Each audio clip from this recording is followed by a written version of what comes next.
il faut qu'on arrête de déshumaniser les violeurs. Il faut qu'on arrête de penser que les violeurs sont des personnes totalement détraquées, que c'est des personnes qui mériteraient de mourir, que c'est pas des êtres humains. Il y a des gens qui disent même non, les hommes qui font ça, c'est pas des hommes. Bah, c'est quoi alors des loups-garous? C'est bel et bien des hommes. Enfin, faut arrêter de jouer avec les mots. En fait, le problème de la déshumanisation des violeurs, c'est que les gens ne veulent pas se reconnaître dans ça. Et personne ne veut se reconnaître comme étant un monstre. Et le problème dans le fait de penser que les violeurs sont des monstres, c'est que personne ne peut s'identifier à un monstre. Personne ne va penser être quelqu'un d'aussi horrible. Donc les gens ne vont pas assumer qu'ils violent et qu'ils commettent des viols. Et c'est ça le principal problème dans la déshumanisation des violeurs, c'est que on va refuser que beaucoup de gens soient des violeurs. On va refuser que ce ne soit pas une extrême minorité, parce que pour nous, la majorité des humains sont des humains, et il y a un petit pourcentage de monstres qui sont capables d'horribles choses comme le meurtre et le viol. Mais en réalité, ce n'est pas la réalité. Dans les commentaires sur internet, on peut voir qu'il y a beaucoup de personnes qui ont la mentalité de violeur quand ils accusent les femmes de porter des tenues aguicheuses lorsqu'elles se plaignent de subir des agressions sexuelles. S'ils pensent que ces femmes-là, s'ils pensent déjà que la victime est responsable de se faire violer et qu'elle a une responsabilité dans le fait de subir des agressions sexuelles, etc. Euh, le problème, c'est ce double discours. C'est qu'en parallèle, il y a des hommes et beaucoup de gens qui disent que les violeurs ne méritent pas la vie, qui méritent d'être castrés, qui méritent la peine de mort, qui méritent le pire, qui méritent même pas d'être en vie. Parce qu'en fait, ils vont diaboliser les violeurs. Ils vont les diaboliser comme des personnes absolument monstrueuses qui veulent détruire la vie des autres. Quelque part, on peut pas nier que c'est la réalité. Ce sont quand même des monstres qui détruisent la vie des autres. Mais ils vont tellement les diaboliser et dire qu'ils méritent tellement des choses horribles que, en parallèle, quand leur pote est accusé de viol, ou quand on va les accuser de viol, ou quand un entourage auquel ils tiennent est accusé de viol, ou même quand une star de cinéma, une star de la musique dont ils affectionnent est accusée de viol, ils vont démentir. Parce que ça ne correspond pas à l'image diabolisée qu'ils ont du violeur. Et comme ils ont une image diabolisée du violeur, dès qu'ils vont avoir de l'affection pour une personne qui est accusée de viol, ils vont démentir. Ils vont dire non, ce n'est pas possible. Un violeur, ce n'est pas ça. Un violeur, ce n'est pas ce mec qui a l'air bien sympathique. Un violeur, c'est ce monstre qu'il faut castrer, qu'il faut tuer. Il y a vraiment un double discours et une réelle dissonance cognitive là-dessus. Parce que oui, un violeur, c'est quelqu'un d'horrible. Mais en fait, il y a des personnes qui peuvent être très sympathiques dans la vie de tous les jours et commettre ces choses horribles en parallèle. L'un n'empêche pas l'autre en fait. Et c'est pas parce que tu as de l'affection pour une personne qu'elle est incapable de commettre des viols.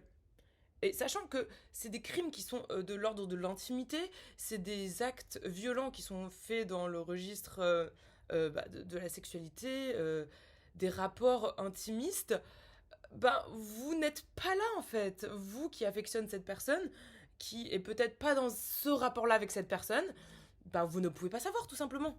Vous pouvez pas prétendre savoir alors que vous êtes pas concerné en fait. Donc ce serait vraiment en fait juger les gens à l'apparence et penser que les gens sont ce qu'ils montrent qu'ils sont. Et dans ce cas-là, ça veut dire que moi, si je suis sympa avec toi, ben le soir, si j'ai braqué des pauvres gens, ben c'est impossible parce que j'étais sympa avec toi et que tu m'appréciais. Donc c'est impossible que j'ai braqué des pauvres gens le soir. Ça veut rien dire. Ça veut rien dire. Faut arrêter d'être naïf. Et c'est même pas le fait d'être naïf parce qu'au final, c'est des gens qui ne veulent pas voir qu'il y a autant de violeurs et qui ne veulent surtout pas se remettre en question et remettre en question leur entourage. Parce que au final, si j'étais sympa avec eux et que j'ai braqué des pauvres gens le soir, en vrai, ils vont pas se dire que c'est impossible. Ils vont se dire ah ça craint, genre c'est mal. Euh, mais bizarrement, quand ça concerne la question des violences sexuelles, surtout des femmes envers les hommes, ça existe aussi et c'est également démenti. Mais ça, c'est pour d'autres raisons. C'est à cause de la misogynie. On pense qu'un homme ne peut pas subir un rapport sexuel et qui peut pas être une victime de violence, surtout de la part d'une femme qui est censée être super faible. Ça, c'est un autre sujet. Mais on va croire les gens qui se font voler, qui se font braquer, euh, plus que les gens qui se font violer. Ça, c'est différent. Vous voyez ce que je veux dire? C'est que, imaginez, vous vous faites voler votre téléphone. Est-ce que les gens sur Internet ou les policiers vont vous dire est-ce que vous avez bu de l'alcool avant de vous faire voler votre téléphone? Dans quel accoutrement vous étiez? Ah, vous portez du Chanel. Vous avez porté du Chanel. Vous êtes quand même responsable de vous êtes fait voler votre téléphone. Vous portez des marques de luxe. Vous avez un sac Louis Vuitton. Mademoiselle, madame, monsieur, pourquoi vous baladez avec un sac Louis Vuitton alors que tout le monde crève la dalle, alors que tout le monde a super faim, alors que tout le monde est pauvre à Paris, alors que bon, c'est pas l'endroit le plus pauvre au monde, Osef, mais bon, il y a plein de gens pauvres à Paris aussi. Bah non, enfin, c'est ridicule. Faut pas dire aux gens d'arrêter de porter des habits chers ou des habits de marque parce que il y a des vols qui existent. C'est pareil, c'est la même logique que ceux qui reprochent aux victimes de viol ou d'agression sexuelle ce qu'elles ont consommé. Elles n'avaient qu'à pas consommer de l'alcool ou se mettre dans cet état. Donc elles devraient assumer les violences sexuelles que quelqu'un d'autre a commis sur elles. Pareil, ils vont leur reprocher leur accoutrement. Pourquoi tu t'es habillé comme ça? Tu as provoqué le viol. Genre, c'est ta faute si quelqu'un a commis un crime. Enfin, et quand on se fait voler un téléphone, est-ce qu'on va dire ah, mais t'avais qu'à pas porter des chaussures à 500 balles, t'avais qu'à pas porter ta ceinture Hermès, c'est ta faute si on t'a volé ton téléphone. Non, enfin, et on va pas demander ouais, est-ce que t'as bu des bières? Dans quel état t'étais? Y a pas en fait. Genre, même si t'étais en train de dormir, parce qu'il y a des filles qui ont trop consommé, qui sont dans des états de coma ou inconscientes et qui se font abuser. Il y a des gens qui vont dire bah elles ont qu'à pas se mettre dans cet état-là. Mais est-ce que quand vous faites voler votre téléphone et que par exemple vous étiez trop bourré en train de dormir dans le RER et que quelqu'un vous vole votre téléphone, on va vous dire vous avez qu'à pas dormir dans le RER, vous avez qu'à pas être dans un état de coma, vous avez qu'à pas c'est de votre faute. Certes, il y a des personnes qui peuvent dire oui, tu aurais peut-être pu. Effectivement, on peut se protéger, c'est une réalité. On va pas le nier. On peut se protéger mieux que si on boit et qu'on se met dans des états pas possibles. C'est un fait. Mais, néanmoins, ça ne te rend pas responsable du crime que quelqu'un a commis sur toi. Il faut quand même nuancer les choses. Et c'est pas parce que tu peux te protéger, je le répète, que tu es responsable des crimes que les gens commettent sur toi. C'est au bout d'un moment, genre, c'est irrationnel, c'est de la folie. C'est de la folie de penser comme ça. C'est de la folie de. Et puis quoi encore? Et puis quoi encore? Donc les gens qui font des choses mauvaises, les gens qui détruisent la vie des autres, c'est de ta faute parce que t'étais dans une situation vulnérable. Dans ce cas-là, on peut dire pareil. Il faut savoir que beaucoup de gens qui se mettent dans des états pas possibles quand ils boivent, ces gens, au fond, il y en a beaucoup qui vont mal. Est-ce qu'on va reprocher à des gens qui vont mal d'aller mal? Enfin, c'est un cercle vicieux en fait. C'est. Donc ce qui est grave, c'est qu'on va diaboliser les violeurs en disant que c'est des monstres, et en parallèle responsabiliser la victime qui subit des violences en, de tout son possible, en trouvant toutes les excuses possibles, ce qu'elle a consommé, dans quel état elle était, parce qu'on va légitimer les actes du violeur et des abuseurs. Parce qu'au final, leur acte à eux et leur liberté à eux, elle est plus légitime que leur liberté à elles. Enfin, les victimes qui subissent, n'est-ce pas? Sinon, on ne blâmerait pas les victimes qui subissent de subir. Ça veut dire que la normalité, c'est censé être accepté, que les violeurs sont là en liberté, qu'ils ont le droit de faire ce qu'ils veulent. Et c'est à toi de te protéger, parce que eux ont le droit de faire ce qu'ils veulent. Mais toi, non, tu n'as pas le droit de pas subir des agressions sexuelles. Ça, c'est pas ton droit. Ton droit, t'as que le droit de te protéger. Et eux, ils ont le droit, ils ont le libre arbitre pour agir. Et toi, tu n'as pas le droit d'être victime. Je sais pas si vous voyez ce que je veux dire. Tu n'as pas le droit d'être victime parce que eux ont le droit et la liberté d'agir et de faire ce qu'ils veulent. Donc, au final, c'est à toi de te protéger. Enfin, c'est ta responsabilité de te protéger de leur liberté d'agir. Mais toi, t'as pas la liberté d'agir. Enfin, t'as pas la liberté de ne pas subir ça. Tu vois ce que je veux dire? Ils pensent que les bourreaux et les agresseurs sexuels et les violeurs ont plus le droit et la liberté d'agir, de faire ce genre d'acte ignoble, que de toi, tu aies la liberté de ne pas vivre ça. Vous voyez ce que je veux dire? En gros, ils ont plus le droit d'agir que toi, en tant que victime, tu aies le droit de ne pas subir ce qu'ils font. La liberté qu'ont les agresseurs est supérieure à la liberté des victimes. La liberté d'agir des agresseurs est supérieure à la liberté de ne pas subir des victimes. Donc, encore une fois, on est sur une incohérence là. On est en train de défendre tout simplement les bourreaux. On est en train de défendre la liberté d'agir des bourreaux en sous-entendant que c'est la responsabilité des victimes de ne pas subir les actions des bourreaux. Et en parallèle de cette responsabilisation des victimes pour les crimes sexuels qu'elles subissent, il y a cette diabolisation des violeurs.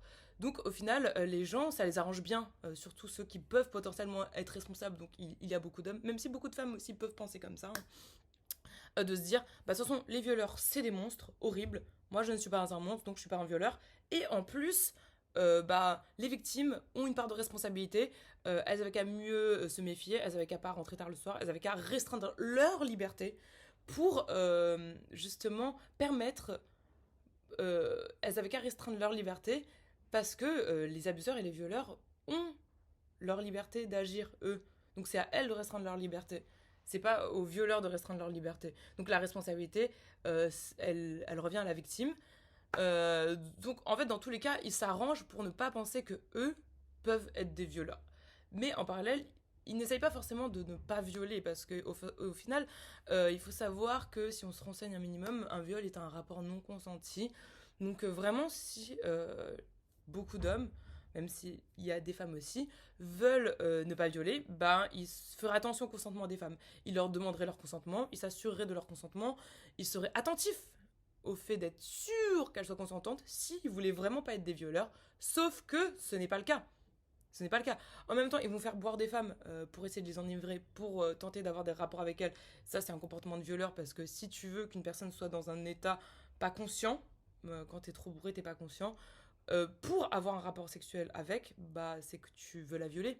Si tu sais que cette personne, en n'étant pas bourrée, pas ivre, elle ne coucherait pas avec toi et que tu essaies de la faire boire en espérant qu'elle couche avec toi, tu veux la violer parce que tu veux qu'elle soit pas dans un état conscient pour pouvoir abuser d'elle, qu'elle soit dans un état de vulnérabilité et tu l'encourages à ça. Dans le but de te satisfaire toi-même, tu es un violeur.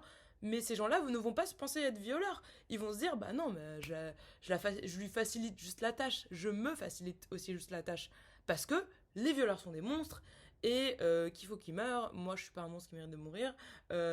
Et que les victimes de viol, en même temps, il fallait qu'elles fassent attention aussi. Donc voilà quoi. Moi, dans ma situation, je ne suis pas un violeur. Ils vont vraiment voir le viol comme quelque chose de très très très précis, comme des actions qui sont très très violentes, et pas juste comme le fait que c'est un rapport non consenti, ce qui est le viol en fait. Le viol n'est pas obligé d'être violent, d'être dans une ruelle sombre, fait par des inconnus. 90% des viols sont commis par l'entourage de la victime. Donc déjà, si vraiment ils n'avaient pas envie de violer des femmes, ils se renseigneraient sur les viols, sur le nombre de viols en France, dans le monde, sur les pourcentages. Vraiment, s'ils tenaient à pas violer des femmes, ils s'intéresseraient au sujet. Je suis désolée, si tu accordes de l'importance à quelque chose, tu te renseignes sur quelque chose. Si tu t'en fiches, là tu te renseignes pas. Et là tu te poses pas les bonnes questions. Et là tu restes sur tes préjugés. Et là tu vas pas plus loin que le bout de ton nez quand tu t'en fiches de quelque chose. Et c'est le cas de beaucoup de personnes qui vont penser que les viols sont des monstres méritent de mourir et que eux sont pas des violeurs quand ils forcent un peu la femme et qu'ils incitent un peu, c'est pas des violeurs. Ils s'en fichent de violer. S'ils s'en fichaient pas, ils se renseigneraient, ça les intéresserait. Mais ce n'est pas le cas. Donc encore une fois, ils utilisent même le fait de considérer les violeurs comme des monstres qui méritent d'être castrés et mourir pour justement ne pas pouvoir s'identifier à des violeurs et pouvoir se déresponsabiliser au quotidien. C'est ça le problème de dire que les violeurs sont des fous, des malades, des détraqués et des gens absolument monstrueux. C'est que on n'arrive pas à associer les vrais violeurs à des violeurs. Parce que les vrais violeurs, c'est des gens normaux, comme tout le monde. T'en croises tous les jours des violeurs. Des gens qui s'en foutent du consentement d'autrui et qui agissent comme si le corps de l'autre leur appartenait et qui font abstraction du consentement. C'est partout, c'est quotidien, c'est tous les jours. Mais au final, ça leur arrange bien de diaboliser les violeurs pour jamais se remettre en question. Au final, c'est une façon pour eux de fuir le problème et surtout de même pas faire l'effort de réflexion de ne pas violer, au final. Parce que s'ils se disent que c'est impossible qu'eux ils violent parce que les violeurs sont quoi des monstres, bah ils peuvent potentiellement violer sans même en avoir conscience parce que c'est impossible qu'ils soient des violeurs parce que c'est pas des monstres. Comment se déresponsabiliser entièrement du problème tout en contribuant au problème sans même vouloir s'en rendre compte. Et puis après, quand nous les femmes, on va dire putain, on subit trop de viols, on subit trop d'agressions, toutes les femmes autour de nous ont subi ça, comment ça se fait, c'est trop récurrent, la peur elle est là, et la peur elle est justifiée parce que bah, à chaque fois qu'on baisse notre garde, il nous arrive des dingueries, ça nous rend ouf, on se dit mais c'est pas possible, vous êtes nombreux en fait, vous êtes vraiment nombreux. Et là, en parallèle, t'as des hommes qui vont dire bah non, c'est une extrême minorité, hein. C'est que des fous, des monstres, et des malades, et des détraqués qui font ça. C'est des gens horribles qui méritent la mort, qui méritent d'être castrés. C'est une extrême minorité des gens, hein. Arrêtez de généraliser les hommes en disant que on est aussi nombreux à vous violer, alors que ces hommes-là, qui vont dire ça pour se défendre, ne se renseignent pas sur qui sont vraiment les violeurs, ne se renseignent pas sur la définition du viol, ne se renseignent pas sur le fait que s'ils insistent avec une femme, s'ils couchent avec une femme, même quand elle cède, bah ils sont en train de la violer. Ils ne font même pas la démarche intellectuelle et la réflexion nécessaire pour pouvoir savoir vraiment comment le viol est vécu dans cette société. Non, voilà, ils restent ignorants sur le sujet, hein, parce que s'ils se renseignaient, ils sauraient que les viols ne sont pas que des monstres et que c'est pas si rare que ça. Mais ils restent ignorants sur le sujet pour ensuite nous dire qu'on a tort. Attention, au lieu d'écouter notre vécu, ils nous gaslight. Gaslight, c'est nier la réalité d'autrui, c'est une forme de manipulation que les manipulateurs font, les pères narcissiques aussi. Ils nous gaslight en disant non, ce que vous nous dites là sur votre vécu, bah c'est pas vrai. Ou alors c'est vrai dans une certaine mesure, c'est fait que par des monstres, que des hommes horribles qui ne sont même pas des hommes. Et moi je suis un homme. Moi je suis un homme. Les hommes que je connais autour de moi sont des hommes. Ils sont sympathiques et bienveillants. Moi je te le dis, moi je sais. Moi je sais. Alors que toi tu expliques ce que t'as vécu. Mais moi je sais. Toi, tu parles à partir de tes émotions, femme, lol. Moi, homme rationnel, qui ne m'intéresse pas au sujet et qui ne m'est pas renseigné, et en plus qui me pose pas la question de pourquoi vous en parlez autant, pourquoi vous êtes aussi révolté, pourquoi vous en souffrez autant. Je me pose pas la question, je m'en bats les couilles. Mais moi je te dis que t'exagères, t'as tort, et que les hommes sont pas des violeurs. Y a pas un petit bug dans la matrice en fait? Déjà, si ça t'intéressait de justement que les femmes vivent moins de viols, si ça t'intéressait vraiment la question des violences sexuelles, t'as Google. T'as Google et tu nous écouterais. Tu nous écouterais au lieu de nier notre réalité. Tu nous écouterais dire que les hommes sont trop nombreux à commettre ça et que même des hommes qui n'ont pas l'air de violer peuvent finir par nous violer. Il y a des témoignages là-dessus. C'est une réalité. Tu nous écouterais en fait et t'intégrerais de l'information au lieu de dire non, non, non, non, non, non, non, vous exagérez. Non, moi je suis pas un violeur. On n'est pas de violeurs, pas de violeurs, pas de violeurs. C'est des monstres, que des malades, pas moi. Il y a un déni là. Il y a un petit déni qui est en train de se passer dans leur cerveau. Donc pour conclure, même si les violeurs sont des monstres en quelque sorte parce qu'ils détruisent des vies, il faut qu'on arrête de coller cette étiquette-là aux violeurs et qu'on arrête de prétendre que les violeurs sont des monstres et de dire que les violeurs sont des monstres. Parce que ça va être utilisé comme excuse pour beaucoup d'hommes et beaucoup d'individus pour s'empêcher de s'identifier à des violeurs et s'empêcher de se remettre en question. Donc il faut qu'on arrête de les diaboliser. Je sais, ça paraît complètement contradictoire avec ce que je dis, mais si on les diabolise, on empêche l'identification des personnes et on empêche les personnes de pouvoir se remettre en question.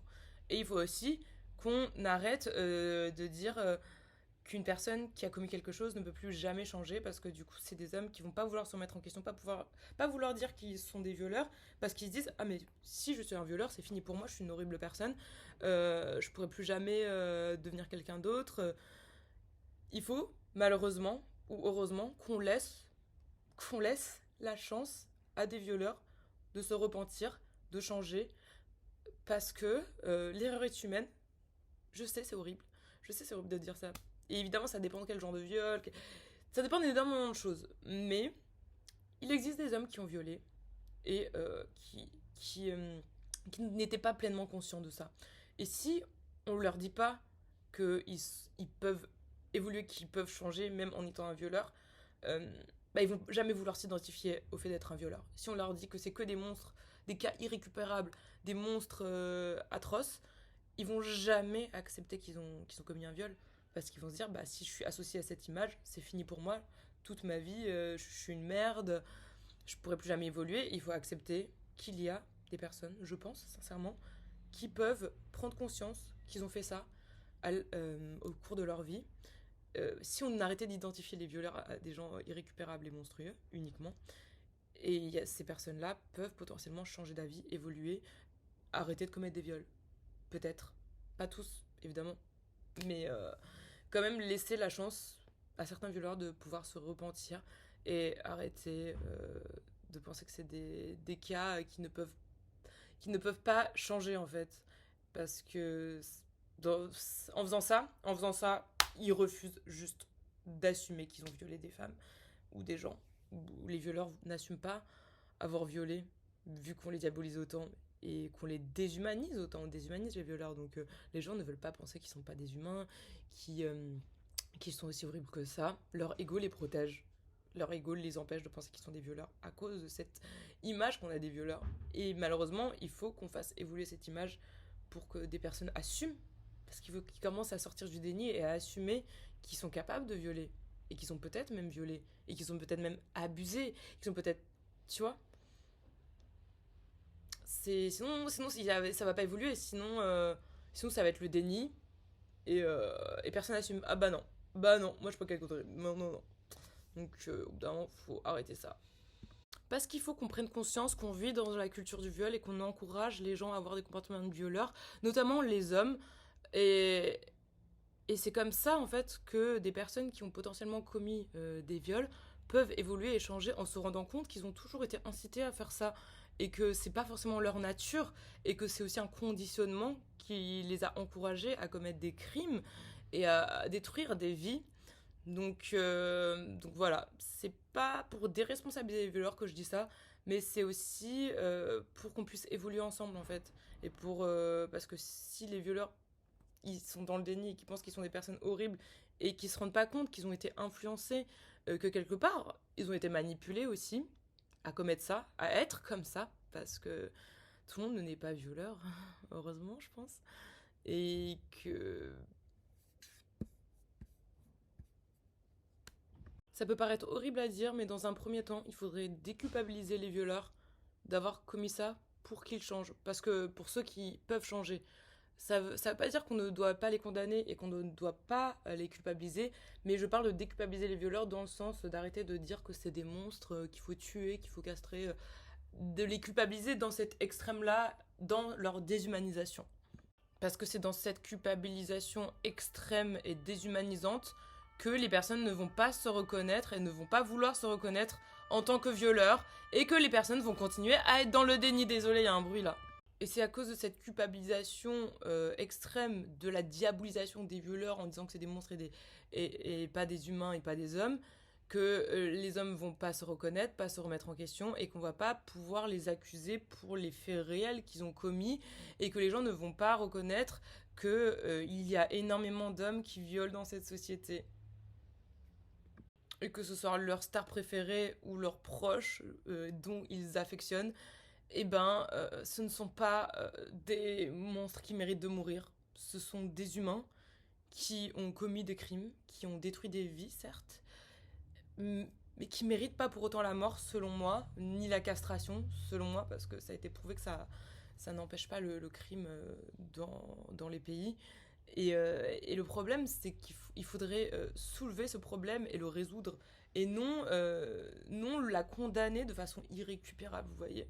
Sauf, évidemment, il y a des cas, comme tous, qui méritent d'être condamnés de la façon la plus grave qui soit. Mais encore une fois, vous avez compris ce que je veux dire, j'espère.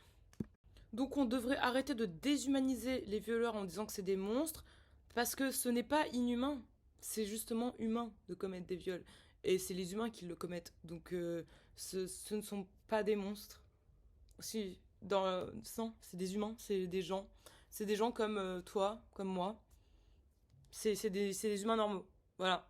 Qu'on se mette d'accord en fait sur ça. Même si vous pouvez penser que c'est des monstres, objectivement, c'est pas des monstres, c'est des humains. Oui, oui, l'humain est peut-être monstrueux, si vous voulez, mais ça reste des humains. Donc voilà, qu'on arrête de jouer avec les mots. Voilà quoi. Il faut responsabiliser les gens et faire en sorte qu'ils se disent que eux, que tout le monde est capable de violer, que n'importe qui est capable de violer, que toi et moi, nous pouvons être coupables et que ce ne sont pas des monstres et qu'ils ne sont pas inhumains. Et c'est comme ça qu'on va avancer, je pense. Et encore une fois, c'est trop facile aussi de dire que c'est des monstres et de pas se rendre compte qu'on vit dans une société qui encourage au viol, dans la culture du viol, que dans tous les films, pas tous les films, dans plein de chansons, dans plein de musiques de rap, on vit dans la culture du viol où ça fait même pas très longtemps que c'est un crime en fait dans la loi et encore à l'heure actuelle. Le sexe est un devoir dans le mariage, genre c'est écrit dans la loi, c'est la culture du viol, on baigne en plein dedans, et c'est notamment la culture du viol concernant les femmes. On est encouragé à dominer les femmes, à les violer, que ce soit dans plein de séries, de films et tout. Donc encore une fois, ce serait pas vouloir voir le problème, c'est qu'on encourage les hommes à violer les femmes, on vit dans cette société, dans ce conditionnement, et de dire ouais, il y a que les monstres qui font ça, comme si tous les humains normaux n'étaient pas encouragés à faire ça. Comme si les hommes n'étaient pas encouragés à faire ça sur les femmes. Vraiment, ce manque de réflexion, cette diabolisation un peu bête, elle est exaspérante. Elle empêche le fait qu'on avance ensemble. Elle empêche toute réflexion, toute lucidité, toute remise en question. De toute façon, comme la société a bien l'habitude de faire, le déni, hein. Bref, bonne journée.